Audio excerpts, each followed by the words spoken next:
Let me know when you're ready.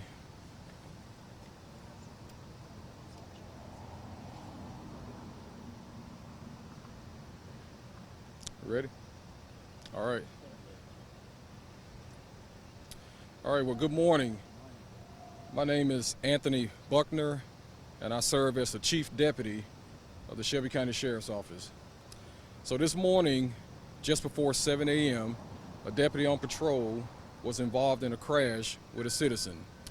Preliminary information suggests that a citizen pulled out in front of the deputy, which initiated the accident. A second deputy, responding to the first deputy's crash, was also involved in a crash. And preliminary information suggests on that crash, a vehicle also pulled out in front of that deputy. We're going to talk about two different deputies right now.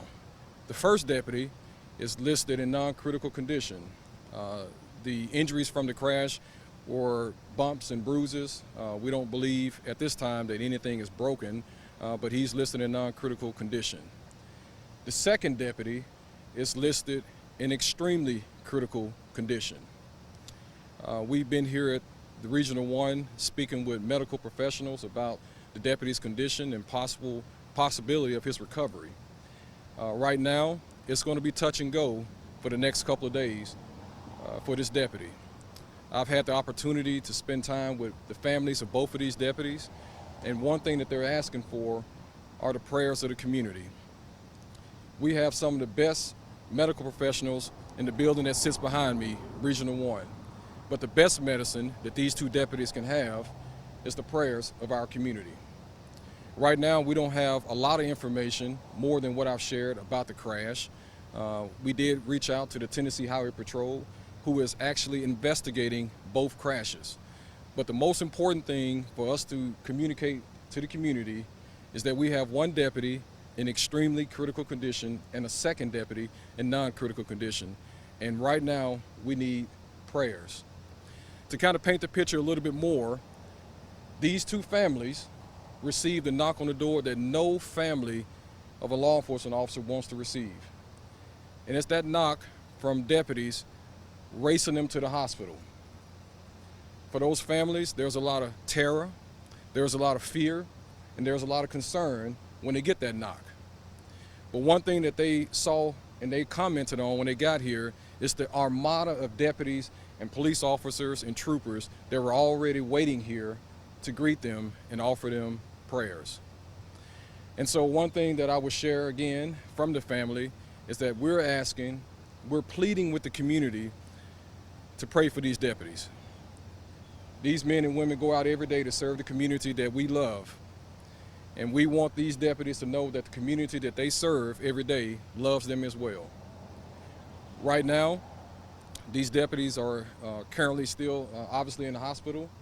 One deputy is in trauma and the second deputy is in trauma ICU. And so right now, that's the only information that I can share. Again, the accident is being investigated by the Tennessee Highway Patrol. And our focus right now is on the medical condition of these deputies. And with that, I will take a few questions.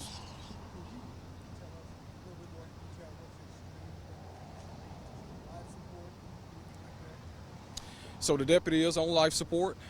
They're using some medical intervention to try to sedate him as best they can while they monitor him over the next 2 days. As the doctors shared with us, the next 2 days are going to be touch and go, and that they're going to be monitoring him very closely to see how his conditions improve or declines. Obviously, we're praying that the deputy's condition will improve.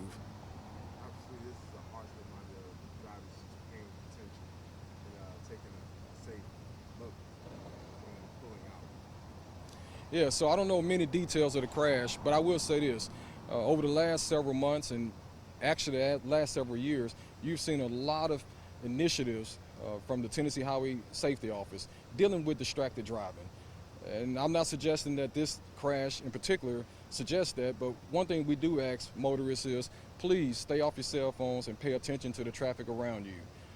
These motor officers, they face danger every single day.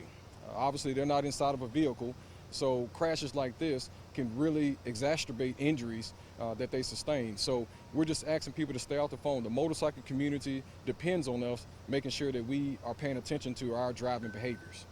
Anybody facing any charges right now? So questions regarding charges in relation to both crashes will have to be sent to the Tennessee Highway Patrol. They would be the authority that can comment or weigh in on those questions. Any other questions? Thank you.